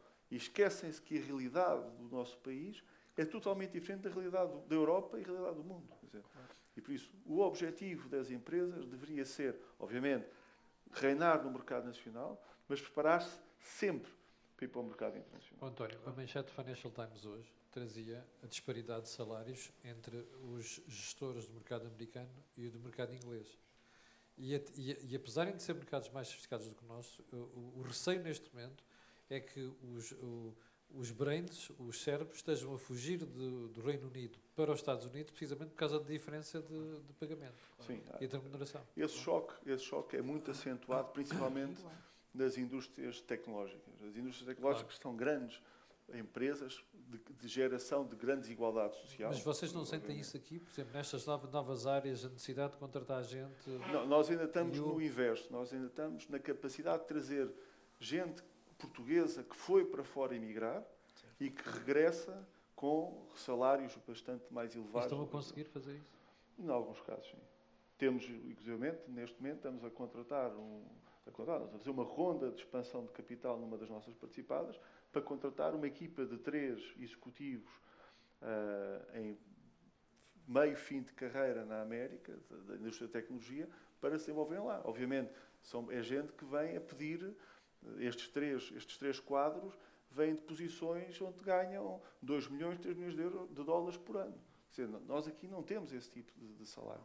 Obviamente, temos o incentivo das opções sobre o capital da empresa, quer dizer, cria-se uns pacotes de sweeteners, de adoçantes de salário, para tentar que essa gente escolha empresas como as nossas. Mas, obviamente, que é um jogo difícil. Trazer grandes gestores internacionais para empresas portuguesas é muito difícil. António, Zé, quando nós estamos aqui a falar basicamente de duas formas de financiar as empresas, né? Uma de capital próprio e outra recorrendo a financiamento exterior. Tu, até pela tua atividade, consegues dizer se o mercado está a evoluir no sentido de consciencializar as pessoas, os investidores e também os gestores, que é fundamental ter capital próprio? Eu acho que continuamos com uma grande disparidade. Portanto, existe, de facto, esta geração mais litrada, com mais conhecimento de gestão, com mais mundo, com mais ambição, e se calhar com menos conhecimento de negócio, que estão a apanhar isso dos mais velhos e que estão disponíveis e sensíveis à importância de ter capital próprio e de recorrer aos private equities para isso e com isso ter uma estrutura de capitais mais forte. Mas ainda temos um mundo do pequeno empresário, que o Fernando ali falou muito bem, que é minifundiário por cultura. Portanto, se o vizinho ganha dinheiro com uma papelaria, ele vai abrir outra papelaria. Ao lado. E até pode ser, mas a seguir que se juntem e que conquistem novos bairros, não é? E não fazem isso. Cá não se junta. Não, exatamente. Portanto, ainda falta muito essa cultura e acho que aqui sim a banca e os fundos de investimento podem incentivar esta política das pessoas ganharem massa crítica e capacidade até para ir buscar conhecimento de gestão. Porque o senhor que vende o peixe em Sernás, só para ajudar o Fernando a fazer publicidade da aldeia dele, ou o senhor que vende o pão em Montemora... Sim, eu ia dizer, tem cuidado, não chames aldeia aquilo que ele fica chateado. Não, tem um sernachense que fala português graças a ele. Se calhar nem sabes o nome dele. Dom Nuno Alves Pereira. Exatamente. Mas, ficaste mais culto. Muito mais culto. Mas o senhor que leva o peixe da minha terra para a tua, ou que leva o pão da terra do Gonçalo para a terra do Camilo, esse senhor é muito bom a vender pão, a fazer pão, a escolher o peixe na lota, a vender o peixe, mas não tem ainda essa capacidade de gestão. Mas se juntar com outros peixeiros, vai ter capacidade de investir em frio, vai ter capacidade de investir em logística, vai ter capacidade de investir em gestão, em novos mercados. Hoje já ninguém quer ir escamar o peixe para casa, em receber o peixinho em convetes, já cozinhado, ou pré-cozinhado. Mastigado. Exatamente, despenhado, exato. Portanto, aqui o que estamos a falar é de descobrir novos mercados, não é? E acho que aqui a banca e nós consultores também, claro, mas a banca e os fundos podem ter aqui um grande incentivo para que as pessoas ganhem massa crítica, sejam mais competentes pela força de grupo, porque nós em Portugal temos muito esta visão minifundiária. Portanto, se o meu vizinho tem um trator, eu vou comprar um trator, enquanto que se todos juntos comprássemos um trator melhor, éramos muito mais eficientes dos recursos e conseguimos vender mais e melhor e partilhávamos também a capacidade de ir buscar essa capacidade financeira de comprar o trator maior. E falta-nos isso, falta-nos muito essa visão. Acho que está a mudar, acho que os empresários estão a ficar cada vez mais literados. Eu fico todos os dias surpreendido quando vou falar com alguns empresários que querem fazer um business plan e que vêm sempre com o sonho e que nós tentamos destruir o sonho. Portanto, é o nosso primeiro papel, é transformar o sonho num pesadelo. É para vir a resistência. Fazer perguntas desconfortáveis e eles vêm com um Excel já muito elaborado e com respostas a muitas das perguntas que nós fazemos e a seguir vamos reconstruir cenários e eles já pensaram neles. Portanto, hoje começamos a ter empresários que nos apresentam bons business plans, mas ainda o mundo real ainda não é esse, ainda não é... Está a evoluir para isso, mas ainda não é esse. Há muito a fazer. E nos casos que tu encontras e onde vocês fazem consultoria, consegues perceber qual é a componente neste momento que vai aparecendo de capital próprio versus financiamento alheio? A componente de capital próprio continua a ser muito baixa. E continua a ser baixa porque... O que é um problema. Até para nós. Claro. Até para vocês, precisamente. Claro, e aí eu percebo que tem que haver garantias, claro. Isso aí é evidente, portanto não... Se é 90 a 10, e se eu tenho 90, se não tenho uma garantia de 50 para os meus 90, o dono do negócio somos nós. Não, é pior, porque o capital é baixo, normalmente o capital próprio é baixo, mas depois, quando falam connosco, nós abrimos muitas vezes o caminho para os fundos de investimento e até agora com a investigação e desenvolvimento, para os fundos CIFID, etc. Né? E o que é que acontece a seguir? O empresário não quer perder a maioria do capital, não quer ficar muito diluído, mas também não tem dinheiro. Né? E se lhe falarmos em juntar-se com um concorrente ou com 2 concorrentes e transformar aquilo numa empresa maior e ele passa a ter 10%, aí nem pensar, né? Aí estamos mesmo a destruir o sonho, o que não faz sentido, porque é muito melhor ter 10% de uma coisa que funciona do que ter 100% de uma quintinha. Exatamente. Mas eu estava a olhar para os exemplos que ele estava a dar, só para não interromper o Camilo, e ele estava a falar de indústria do pão e vieram-me à cabeça 4 ou 5 empresas que são gigantes e que eram empresas de quase de bairro e que de um momento para o outro fazem 2 contratos, um com uma cadeia internacional e espanhola de supermercados e outro com uma cadeia portuguesa e polaca, e de um momento para o outro passam de empresas de 500 mil euros para empresas de 20 milhões. É disto que estamos a falar. E eu conheço casos. Ele estava a falar de pescado. Eu conheço empresas que vendiam 500 mil euros de pescado há 5, 6 anos e que hoje vendem 20 milhões de pescado.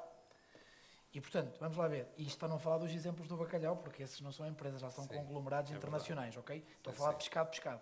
Portanto, há bons exemplos em todo o lado.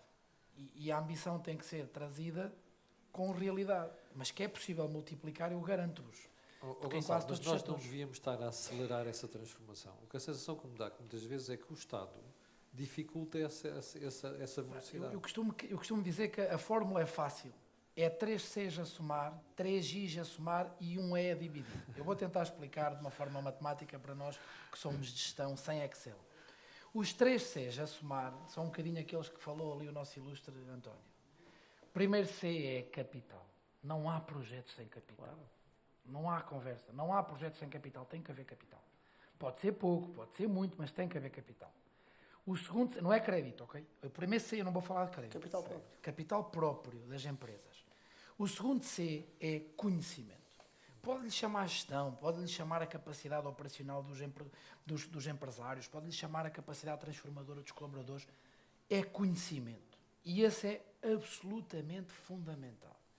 E o terceiro C é competitividade, que é, no fim de linha, aquela empresa vai produzir um produto ou um serviço que tem mercado, que tem dimensão, que tem escala, que tem capacidade para sair do nosso país à beira-mar plantado e ter multiplicação com capacidade de criar investimento.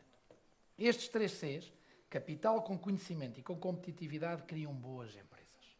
A seguir, e somam na fórmula, a seguir há 3 Is. O primeiro I é o mais difícil de todos, mas é aquele que é mais multiplicador, que é o da inovação. Tem que haver alguma coisa, seja no produto, seja no processo, seja até no marketing, seja na comunicação, que seja fora da caixa, que faça olhar, ok, esta empresa é 1 em 100, não é 1 em 10, nem 1 em 1000, é 1 em 100.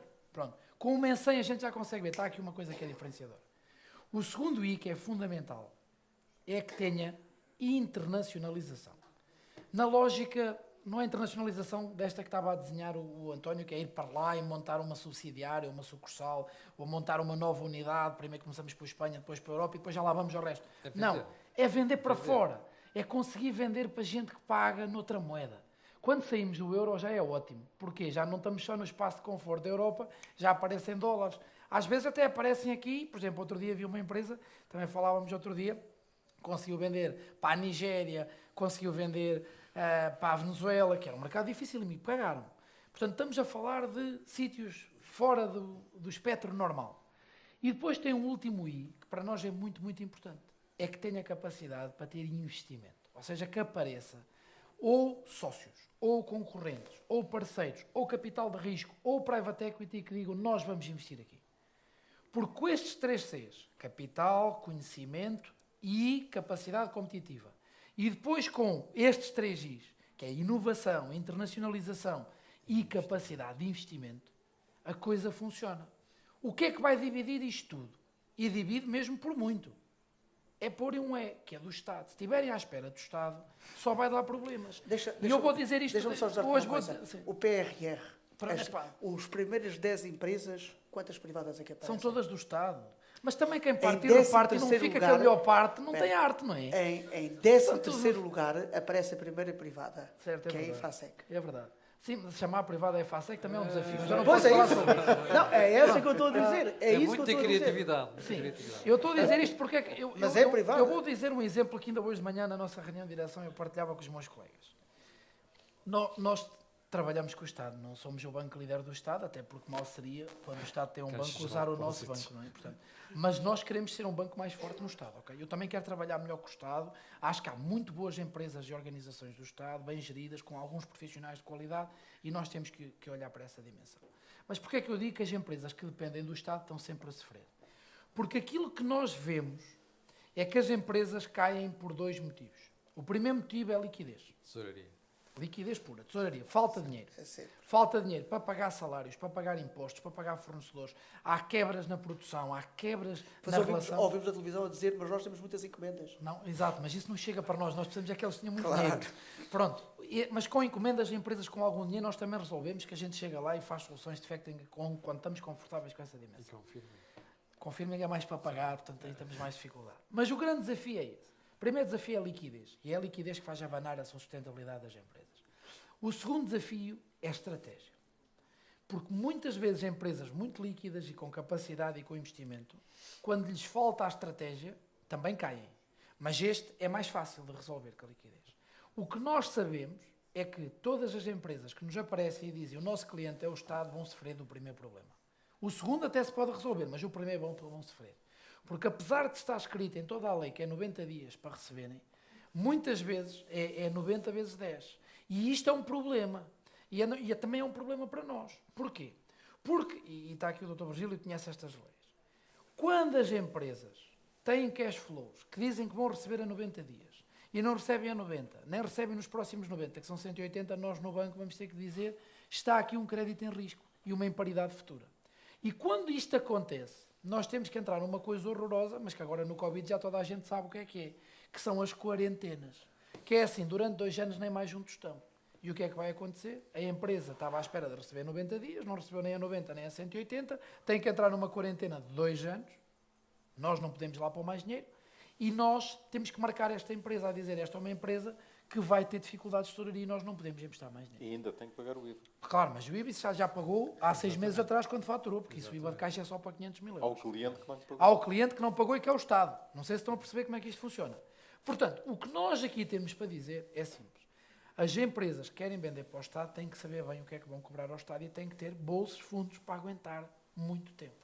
Eu dou-vos este exemplo. Nós já estamos hoje a desenhar no BCP soluções que permitam que as empresas que vendem ao Estado tenham quase uma espécie de uma conta corrente a 2 anos. E nós no início era para 6 meses, mas depois aprendemos, não vale a pena 6 meses que não serve. Depois tem que ser a 1 ano, depois também não vale a pena 1 ano, também não serve, porque no sistema vocês vejam, a informação é pública, está na Direção-Geral do Orçamento. As empresas do setor da saúde pagam a 480 dias, está lá escrito. Certeza que os revisores oficiais de contas, que os consultores sabem isto. Portanto, se pagam a 480 dias, vocês quando fazem os planos de negócio têm que lá colocar os custos financeiros disto. É. E nós temos que saber que temos que nos dar contas correntes com 2 anos de maturidade. Porque é o tempo que vão demorar a receber. Qual é a vantagem para vós e para nós? A vantagem é que o Estado paga tarde. Mas paga. Mas paga. Quem tiver de hipócrita para aguentar os 2 Se não anos, tiver aberto falência, paga. portanto, sim, paga. Claro, paga. Para nós também é um bom negócio. Porque se o Estado paga, as empresas vão, na verdade, conseguir fazer face a esse investimento e nós cobramos juros sobre o tempo da demora do Estado. São O que pagos nós... por nós. Mas espera que eu não Não, percebi. são pagos Mas por se tiverem vós. aberto falência, Espera. entretanto, Calma, como são é que isso pagos por processa? vós, são pagos por vós, mas têm que ser repercutidos sobre o Estado, que é isso que eu Mas estou a dizer. ajuda-me lá. Se tiverem Não, aberto, são pagos por se nós entretanto nos tiverem impostos. aberto falência, como é que isso se processa? Infelizmente, se tiver aberto falência, nós tomássemos o crédito sem recurso, o crédito é nosso. Se tomarmos o crédito com recurso, o crédito é da empresa e o Estado pode nem pagar. Pronto, mas eu quero acreditar que o Estado é de bem, que eu acho que isso é, que o Estado é a entidade de bem e que paga tarde, mas paga. Portanto, o que nós costumamos dizer é, saibam fazer o pricing certo para contar os juros no preço do Estado. Porque o Estado já sabemos que não vai pagar, Se o Estado infelizmente, fosse estes. entidade bem, não pagava 480 dias. Ó Fernando, mas calma, que o Estado este Estado que estamos a falar é o Estado central de alguns ministérios. Há outro Estado, e agora vou dar este exemplo, que é um Estado muito mal apreciado e que é gente que tem feito uma ótima gestão financeira, Autarquias. que é o das autarquias. Eu tenho câmaras municipais que pagam a 10 dias, que dizem nem admitimos ser notificados. Eu tenho instituições do Estado, outras, que pagam a 30 dias, a 90 dias, em vários ministérios. Os Ministérios da Educação pagam com regularidade, não têm assuntos, não têm dificuldades. Toda a dimensão de compras e serviços que são feitos nas infraestruturas e nos transportes são feitas com soluções de celeridade. Não estou a falar dos grandes investimentos públicos, estou a falar de pequenos investimentos. Nós, há 2 ou 3 ministérios que são conhecidos, e basta ver o regulamento da Direção-Geral do Orçamento, a informação pública, e percebem logo quais são os Estados, dentro do Estado, quais são os sítios mais difíceis. Há sítios dentro do Estado em que o Estado está a cumprir, não é os 90 dias, é 30 dias, é 15 dias, e há muitas câmaras municipais, dizer-vos já agora, que são ótimos clientes de depósitos, estão carregados de depósitos. E, portanto, e que têm acesso a crédito também. Portanto, dentro da administração pública, que é gigante, há áreas muitíssimo, muitíssimo boas. Eficientes. Sim, António, claramente. deixa-me voltar a uma questão sobre a vossa entrada e participação nas empresas. Vocês têm encontrado casos em que há problemas com a gestão e, portanto, tiveram que converter a vossa posição ou aumentar a vossa posição? Sim, faz parte da matemática da carteira. Não é? Há, obviamente, investimentos que sabemos, não quando os fazemos, obviamente, mas que podem correr melhor ou pior. Obviamente, a falta de liquidez é um deles. Obviamente, o Covid e, a seguir, a guerra na Ucrânia não facilitaram muitos dos projetos que têm grandes valores de CAPEX, de investimento em ativos físicos, em fábricas, maquinarias e por aí adiante. Qualquer coisa que envolvesse diferentes países envolveria também, obviamente, conflitos de interesse entre interesse público nestes países e interesse privado no exterior, que também criou aqui alguns constrangimentos. E tivemos um caso em que tivemos que assumir a gestão da empresa por atrasos sucessivos no desenvolvimento do negócio e que, obviamente, criou constrangimentos de liquidez. E nessa altura, o que nos apraz fazer é ir ter com o acionista e dizer, olha, os senhores têm mais dinheiro para pôr aqui, têm mais capital, se não têm mais capital para pôr, nós temos que pôr o valor remanescente porque não podemos destruir valor, que é levar uma empresa que é viável, que o projeto funciona, que a tecnologia funciona e que onde existe mercado, deixar esse projeto ir à falência. E nesse sentido, parte depois da sociedade gestora tomar a decisão de converter os seus instrumentos de capital ou quase capital que tenha em novo capital e reforçar esse investimento para o desenvolver. Obviamente, a rentabilidade sobre o capital altera-se, porque obviamente teve-se pôr mais capital naquele investimento, mas no caso específico onde tivemos que intervir, essa perda de rentabilidade não é relevante para o múltiplo que esperamos ter de saída. Eu falo regularmente com investidores estrangeiros e até empresas que lidam com esses investidores e os tentam representar em Portugal. E toda a gente me afirma que há um excesso de liquidez. Gente com uma disponibilidade fantástica para poder investir. Se nós resolvêssemos alguns destes problemas estruturais, que são estruturais, nós estamos aqui a falar, tínhamos um influxo maior de capital estrangeiro. Tínhamos, eu acho que sim.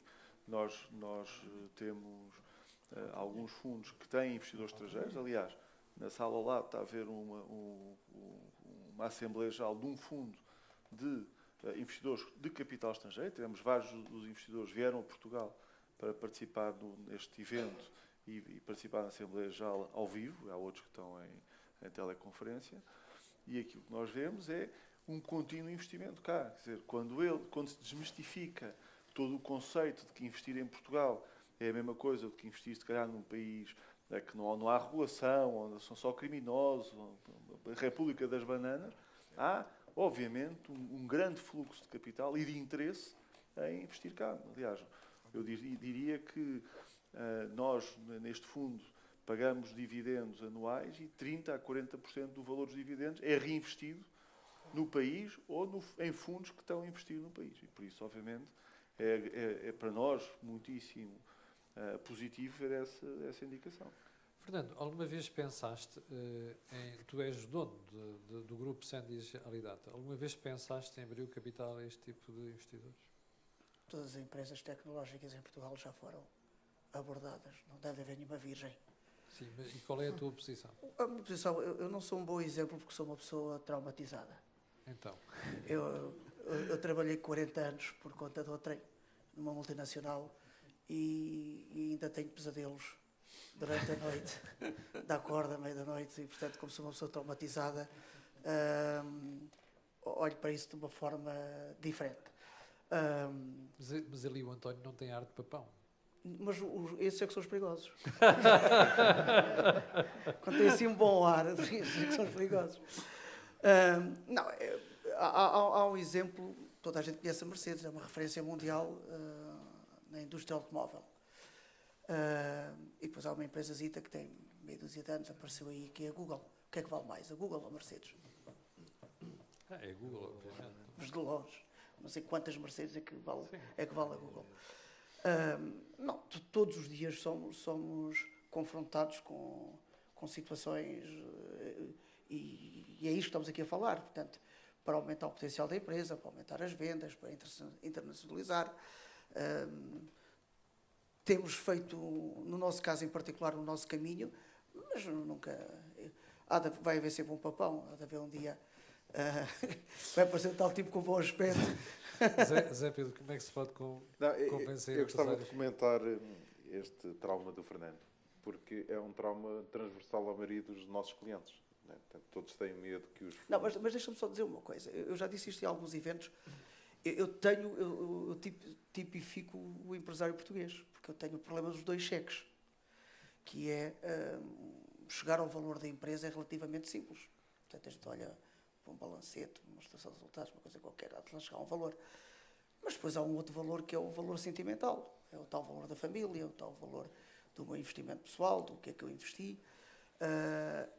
E o problema depois também está no valor do segundo cheque. Porque muitos dos empresários sentem isto que eu vou dizer agora. É mais fácil vender aos 60, aos 70 anos, que nós estamos ali numa fase da idade ou de tempo em que pensamos coisas diferentes, do que ainda naquela fase em que pensamos que temos o nosso caminho, a nossa estratégia, fomos nós que montámos o menino, a vida está a correr bem, eu não preciso de banca para nada. Pós-depósitos. Precisa pós-depósitos. Mas se respeitei comigo. Desde que disse um tipo do banco, o seu punho administrador, a fazer-me lá de fiador se corresse alguma coisa mal do banco. Que é isso que eles pedem a nós, não é? Quando a gente faz um empréstimo, não pedem para o gato assinar, o periquito, a mulher. Mas isso é só o problema que tem gente com muito dinheiro, porque até 100 mil euros tem fundo para garantir depósitos. Isso é só para quem tem muito. Não é questão de... Achas-te um homem rico? Acho que és um rico. Mas aí... Mas eu gostava de focar nisto que o Fernando está a dizer, porque isto é transversal à maioria dos clientes que nós temos. Querem vender aos 70 anos, aquilo é o bebé deles, claro. A marca deles, que é muito famosa na rua deles, é muito importante. Claro. Nem pensar em juntar-se com outra marca. Né? Imaginem o senhor que criou a Telecel, deve ter passado 3 noites sem dormir quando alguém decidiu vender aquilo à Vodafone. Não é? Mas era uma marca muito conhecida, mas cá no bairro, porque no resto da Europa ninguém a conhecia. Portanto, e tu achas sempre que ainda é um leitãozinho, aquilo não está na altura de vender. É, exatamente. Mas também é outra coisa que é importante, é que e outros, agora que isto está a dar dinheiro, é nessa altura que se vende, claro. Porque quando não tiver não vale a pena. Porque aí vai valer menos. Mas eu percebo esse sentimento e que era o que falávamos há bocadinho. Portanto, este medo para pão, depois o fundo vai-nos enganar, vai-nos obrigar a recomprar, ou vai-nos obrigar a vender, ou vai-nos... E, portanto, temos ainda muito este bicho-papão que eu acho que temos que combater. No outro dia houve alguém que me falou de ti. Engraçado, um amigo meu. O que é que vais dizer? Não, é verdade. Um amigo meu disse-me assim, vou referenciar o Fernando porque conheço uma multinacional que é capaz de querer comprar aquilo. Eu também conheço. E eu disse assim, boa sorte. E ele disse, não, todos vendem. Eu disse, pronto, então, tu é que sabes. É uma questão de preço. É uma questão de preço. Mas também é preciso nós termos... Mas eu vendo. Claro. As condições em que eu vendo é que ninguém compra. Se me chegarem lá, eu só tenho 2 condições. Vendem pelo preço que eu quero e no dia a seguir não me chateiam. Não, mas isso não existe. Pois. Exato. Então, para me tornar empregado, para continuar a trabalhar, deixa-me estar como estou. Mas tu estás no teu direito, atenção. Claro. Eu não estou a criticar tu estares ou não estás nesse direito. O que eu estou a criticar é que a maioria dos empresários não quer sair dessa posição e muitas vezes não vê o elefante porque está concentrado na sua pulga. Não estou a dizer que é o teu caso. Portanto, nós conhecemos há 2 ou 3 anos e, portanto, temos... Tem o coeficiente multiplicador. Exatamente. Portanto, conhecemos o suficientemente bem para não estarmos aqui. Mas muitos dos nossos clientes ainda têm muito essa visão. Portanto, essa visão muito pequenina, muito da posse. e que, com ou sem trauma de terem trabalhado por conta de outrem, na verdade, pode valer a pena. E há outra coisa, honra seja feita, que os fundos nos trazem. Trazem duas coisas muito importantes além do dinheiro. Trazem cross-selling, portanto, os fundos não nos trazem só gestão, conhecimento, dinheiro, trazem-nos mercados. Porque eu, por exemplo, sou uma participada de um dos fundos da Blue Crowd, portanto, posso dizer isso, não posso. Eu estou aqui, quero que todos sejam nossos clientes, e a maioria dos que estão aqui não são. Portanto, todos vão pensar nisso agora quando forem para casa, todos vão pensar onde é que vão ter a vossa contabilidade. E isso é algo que vem do cross-selling, porque temos um sócio que quer que nós nos demos bem, temos um sócio que quer que nós cresçamos junto com eles. E depois traz-nos ainda outra coisa importante, que é o combate à solidão. E tu, certamente, já te sentiste muitas vezes sozinho. Porque o empresário é um ser solitário. E é muitas vezes obrigado a decidir sozinho. E às vezes o fundo, e neste caso o bicho-papão, que afinal não é grande bicho-papão, é bom, porque normalmente diz amém. O que é bom, porque mesmo que estejas a pensar errado e a decidir errado, o facto de alguém dizer vai em frente, mesmo que estejas a caminhar para o abismo, tu vais convicto. E se estiveres ali sozinho, não decides, nem vai, nem deixa de ir. E portanto, este combate à solidão é muito interessante em ter um sócio. E se o sócio for um sócio de capital e que não chateia, porque chato é aquele sócio que vai questionar se tu gastaste 10 euros de telefone, que te vai dizer, olha, amanhã às 8 tens que responder ao e-mail, que era o que tu tinhas na multinacional. Isso num sócio de capital não acontece, claro, tem que haver, não é dinheiro para queimar. Mais outra coisa, é ter um sócio que não percebe nada daquilo que eu faço e que tem direito à opinião. Mas tem uma coisa, tem dinheiro e mercado. Foi. Mas a opinião, atenção, a opinião não é... Eu estou a gostar disto. Eu não estou... Está Eu não vou eu vim aqui fazer qualquer coisa. Estás aqui, estás a vender. Eu não vou ter com os... Se vender, os traz EPs, os e vou dizer depósitos para o assim, BCP e faz as novas empresas com crédito, não se preocupe. e não vou ter com os EPs e dizer assim, epá, olha, se calhar a forma de escrever o livro deste cliente devia estar assim e devia estar errado. Quer dizer, Claro. não fazemos esse tipo de... António. Não vamos, e nas empresas onde investimos, quer dizer, os Então, gajos que porque fazem... tem acesso à informação do cliente. Então explica-me uma Não, coisa. é sei. Explica Mas, uma por coisa. exemplo, os tipos o que temos Nós não que queremos fazem convencer, ó, Fernando. Não, não. as larvas da É mosca... fácil convencer. Pá, os tipos que fazem larva da mosca, eu não faço a mínima ideia como é que eles reproduzem a mosca. Não faço a mínima ideia como é que eles põem, quanto de umidade é que Esse tem é um que ter. ótimo projeto Não, onde estamos quer dizer, os dois metidos. Nós olhamos para a tecnologia, pedimos uma validação da tecnologia, externa, obviamente, porque nós não somos... Eu não sou biólogo, embora tenha tido algumas aulas de biologia, mas quer dizer, a tecnologia em si tem que ser analisada por uma entidade séria. E depois, a nossa função dentro da empresa, às vezes até é impedir a distração. Nós tivemos muitas reuniões de CA das nossas participadas em que eles diziam, epá, isto está a dificultar, fazemos o plano A, está muito difícil, está mais demorado do que era suposto, vamos ter o plano B. Não, pá, vamos ter o A. Temos dinheiro? Não temos? Temos. Temos as pessoas indicadas? Temos. Ajudá-los a estar focados naquilo que têm para fazer. Não percam o foco. Porque o problema é que muitas vezes o empresário começa a ver o plano A a descarrilar e vai logo para o plano B, mas depois vê que o A avançou mais um bocadinho, larga o B, agarra o A. Quer dizer, nós conhecemos imensos projetos excepcionais que estão no cemitério dos projetos. Porquê? Porque ninguém os levou até ao fim. A meio, trocaram para outra coisa, fizeram 30 por uma linha, não tiveram a consistência que é necessária e que é muito difícil, porque também nós na Blue Crowd fomos uma startup e eu sei o difícil que foi, muitas vezes, no dia seguinte ir bater aquela porta e no a seguir a outra e no a seguir a outra. Quer dizer, todos nós sabemos que um projeto é a soma de um conjunto de falhas e um sucesso. E aquele sucesso é o que leva em frente. E fazer isso sozinho, muitas vezes, é dificílimo. E mesmo numa equipa, aliás, o teste... Mas eu não estou sozinho. O teste, eu sei. O Tem teste, 149 pessoas. mas o que eu estou a dizer é, está bem, mas nem todos têm a mesma capacidade ou a mesma oportunidade de decisão, nem têm sobre o promotor a capacidade de influenciar essa decisão. Se tiver um sócio Eu para tenho si... 5 sócios. Está bem. É isso que eu estou a dizer. Tendo um sócio, ajuda a que a decisão não seja só é assim porque eu quero. Não. Há uma discussão, há um processo de amadurecimento. Todo esse percurso é feito em conjunto. Não estou a dizer que é o ideal. Não há solução. Provavelmente, claro que não. Provavelmente Qualquer uma das nossas posições são totalmente, tem prós e tem contras. claro. Só clarificar Deixa- que nós aqui financiamos com o Lucral, financiamos o Fernando, financiamos as vossas empresas, Claro que é mais fácil Deixa- financiar de- quando há Deixa-nos equilíbrio de ajudar, capital, deixa-nos ajudar a que é perceber, só para clarificar que nós não deixa-nos temos ajudar opções a de perceber um bocadinho financiamento. a minha posição. Eu não sou contra as empresas familiares, que são extremamente importantes Isso é muito importante. numa série de negócios, então em startups, indiscutível. Mas as empresas têm momentos, têm tempos de maturação. E no meu caso em particular, e a pergunta quando me é dirigida a mim, eu preciso dizer que eu se calhar não sou um bom exemplo. Porque eu venho de uma multinacional. Portanto, eu montei uma estratégia com uma equipe, embora eu tenha a maioria da empresa, se eu quisesse tomar uma decisão, fazem aquilo que eu quero, porque eu tenho a maioria, ponto final. Mas não é isso que acontece. Somos 6 sócios, já aconteceu, eu submeto-me à maioria das pessoas. Se há uma coisa que é estratégica, que eu acho que é extremamente importante, acho que nunca aconteceu, mas eu vou fazer valer a minha posição. Porque fala a maioria das pessoas a falar. Sou feliz. Portanto, o negócio corre bem, dá dinheiro. Tenho 5 sócios, porque é que eu preciso de um 16º? Fiz o ano passado projetos em 94 países. Tenho 10 mil clientes. A probabilidade de estou numa área de negócio, como há bocadinho disse, tecnologia, nos próximos tempos, com a inteligência artificial, isto vai ter alterações significativas, mas por enquanto não estou a sofrer desses males. Vou dar agora para quê?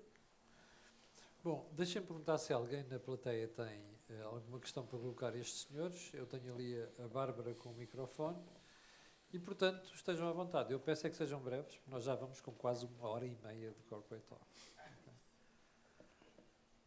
Alguém tem alguma questão? Pronto. Eu ia te perguntar quem é que queria ser o primeiro. Se não quiser ser o primeiro, é o segundo. Mas, pronto. Boa tarde. Antes de mais, quero felicitar-vos por este evento, Corporate Talks. Eu já vos acompanho online e hoje estou aqui para aprender. Eu tenho vontade, não tenho empresa, mas tenho vontade e não percebo nada de empresas, nada. Mas a única coisa que eu sei é que empresas são pessoas. E eu tenho um projeto em construção na área do desenvolvimento pessoal e humano. E a pergunta que eu quero fazer, e nada contra os créditos, eu adoraria abrir uma empresa sem necessitar de crédito. Onde é que eu posso pedir ajuda para acompanhar, para me acompanharem continuadamente? Já lhe vou dar um cartão. José Pedro Farinha, CEO da Betocnet. Se acompanha o Corporate Talks, também acompanha o Corporate Business. Sabe porquê é que nós estamos a fazer isto? Porque este negócio hoje em dia já não é o number crunching, dar ali a ver os números, é aconselhamento. É isso. Esse é que é o ponto fundamental nas empresas e na vida empresarial. E é isso que nós estamos a tentar lançar com esta ideia do Corporate Business e também Corporate Talks. Portanto, olha, este senhor que aqui está é capaz de ser a pessoa mais adequada para lhe tentar levar a ideia para um projeto. E até, quem sabe, levá-la a um financiamento no Milênio BCP, porque eles pagam-nos uma comissão. Ao Tenho fundo, um bocadinho da versão, eu Vou clarificar. está a ver? respeito. A gente trata de software, ele trata de fundo. Vou clarificar uma coisa. Capital, querer. No dia em que abrir a empresa, eu garanto-lhe uma coisa. No dia seguinte tem uma equipa do Milênio BCP que lhe liga para saber se quer trabalhar connosco. Não é por ser assim. É que nós temos uma coisa que se chama captação na hora. Só não é no mesmo dia porque há alguma inércia na parte do Serviço do Ministério da Justiça onde estão registadas as novas empresas.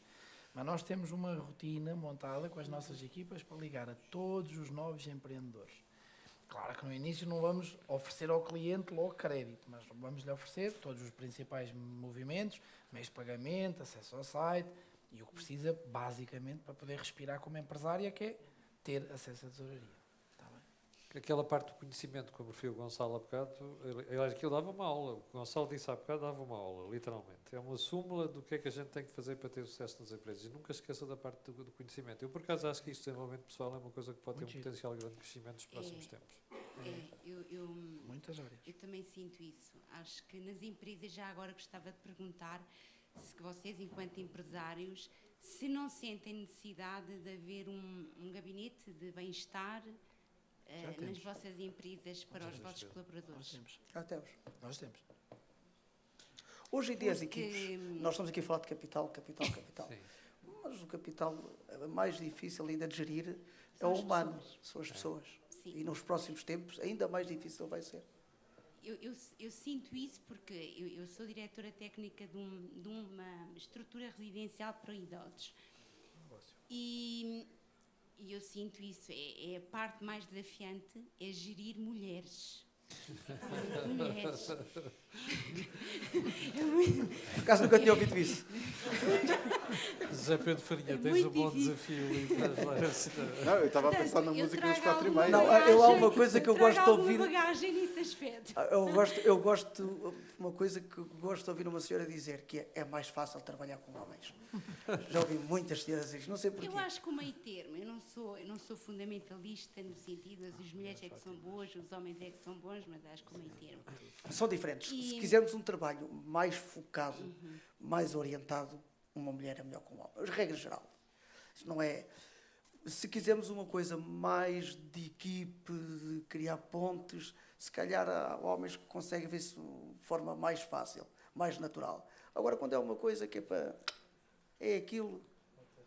Por alguma razão, É verdade, para quem acredita é verdade. em Deus, Ele fez homens e mulheres. Por muito que a gente hoje queira entrar neste jogo, que é tudo igual, não é. Quem tem filhos e filhas, ninguém educa uma filha como educa um filho. Não é a mesma coisa. Sim, é verdade. Eu tenho um filho e uma filha assim. Tu tens um filho e uma filha, educas a tua filha da mesma forma que o Não, teu filho. claro que não é de coisa da mesma maneira, é só o que faltava. Não é? Pronto. Não é igual. Respeitar a natureza humana. Que tem que ganhar o mesmo ordenado, tem que ter, é verdade. Mas que se educa da mesma maneira, não é verdade. E eu fiz-vos essa pergunta porque eu também tirei instrutora de meditação e eu acho que é fundamental nas empresas, nas escolas. Aliás, as escolas, para mim, faz-me alguma confusão porque eu acho que o sistema educativo está obsoleto. Relativamente à questão da literacia financeira, eu Isso adoraria é um ter bom tido. exemplo. Mas Eu adoraria como ter sabe, tido iniciativa. nós fizemos um pé de meia exatamente sobre isso, porque ainda há pouco tempo, porque houve um projeto para levar a literacia financeira às escolas e houve 2 partidos que chumbaram por... Eu prefiro nem sequer dizer aqui, senão vou perder a paciência e se calhar Incrível. perco com postura. Não, dá jeito não saberem. E não literacia posso. Exatamente, financeira. é isso mesmo. Dá jeito de ser ignorante, está a ver? Exatamente, dá jeito. É mais fácil gerir um país de ignorantes do que se forem Claro, pessoas sem informadas. dúvida. Mas olha, como estava a dizer, no fim, pode vir e falar com Obrigada. este senhor, que ele, se calhar, é o melhor conselheiro para lhe dar uma ajuda. Ok, obrigada. Mais questões? Nada. Mais questões, sugestões? A gente também aceita insultos. Não há problema. Bom, parece que não há mais ninguém interessado em falar nisto. Nós já vamos com 1h30, se calhar é a altura de fecharmos isto. Não é? António, queres dar um lamiré final antes de passar aqui ao José Pedro Farinha? Claro. Bom, antes de mais... Tu és o host do evento, portanto. Agradecer a vinda de todos, os físicos e os digitais, e agradecer, obviamente, o início, a palestra inicial, que foi muitíssimo bem feita, foi muito direta ao tema e uma excelente resumo daquilo que é a situação passada e um bocadinho ainda presente da situação económica do país em que vivemos. Agradecer ao Gonçalo a participação também, que nos alegra muitíssimo com o seu otimismo naquilo que são as empresas portuguesas. Espero que estes clientes que o BCP tem, que são realmente de topo de gama, passem a ser todos os clientes que o BCP tem e todos os que os bancos têm. Isto seria uma excelente notícia, exatamente, para o país. São empresas que levam o país para fora e é isso que precisamos. E agradecer uma vez mais aos restantes participantes do painel, que são já habituês, ao Fernando, ao Zé Pedro e, obviamente, o carinho sempre constante do Camilo em nos apoiar nestes debates de literacia financeira, que também acreditamos são essenciais para o desenvolvimento de um povo informado e que consiga realmente perceber as propostas que os governos vão pondo em cima das mesas quando se discutem os números, que todos gostam que sejam QB transparentes e QB obscuros. A formação e a informação que aqui tentamos partilhar é que consigam decidir por vós e não pela bandeira que está por trás dos números. Zé Pedro, qual é o próximo tema? Não faço ideia qual é o próximo tema, mas quero fazer um agradecimento especial ao Virgílio Macedo, que é só o bastonário da Ordem dos Revisores Oficiais de Contas, e queria alertar todos os empresários, já que estamos a falar de financiamentos, que há 3 coisas que nunca podem atrasar o pagamento. É ao revisor, ao contabilista e os impostos. Particularmente o segundo, atenção. Bom, foi mais um Corporate Talks. Como sabem, nós procuramos levar estas questões de literacia financeira, tanto a nível pessoal como empresarial. Particularmente neste segmento que tivemos aqui a falar hoje. E temos feito isto um bocado por todo o país. Vamos, na próxima ocasião, divulgar o próximo sítio e também o próximo tema, que o José Pedro não soube dizer agora. Fique bem e, sobretudo, olhe, divirta-se, porque isto foi uma edição especial, mas como percebeu, com um conteúdo muito interessante, o que pode ajudar soberanamente nesta questão de como criar empresas e como gerir empresas. Muito obrigado e até à próxima.